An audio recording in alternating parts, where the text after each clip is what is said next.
Italyanskiy Ottocento uslubida ta'mirlangan, umumiy 100 metr kvadratdan tashkil topgan 8 qavatli yangi g'ishli lifli domning ikkinchi qavatda joylashgan xonadonimiz sotuvga chiqdi. Asosiy kirish qismidan proyekt bo'yicha kattagina koridor, alohida bo'lgan yuvinish xonalari, kattalar yotoqxonasi, mexki zona uchun qoldirilgan joyimiz, asosiy mehmonxona, bolalar yotoqxonasi hamda kuxnya qismimiz. Turetskiy radiatorlarimiz o'rnatilgan. Ko'rishni kuxnya qismidan boshlaymiz.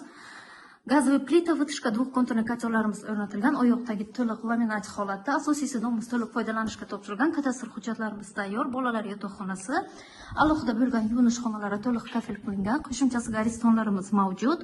Manzilimiz Buxoro shahar, eski Tsum, zoo-magazin yon tomoni 8 qavatli yangi g'ishli lifli domning ikkinchi qavatida joylashgan asosiy mehmonxona qismimiz. Umumiy 100 metr kvadrat. Maktab, bog'cha, hamma narsa dostupni joyga joylashgan va kattalar yotoqxonasi. Batafsil ma'lumot kimga qiziqarli bo'layotgan bo'lsa, pastki raqamlarga bog'lanishingiz mumkin.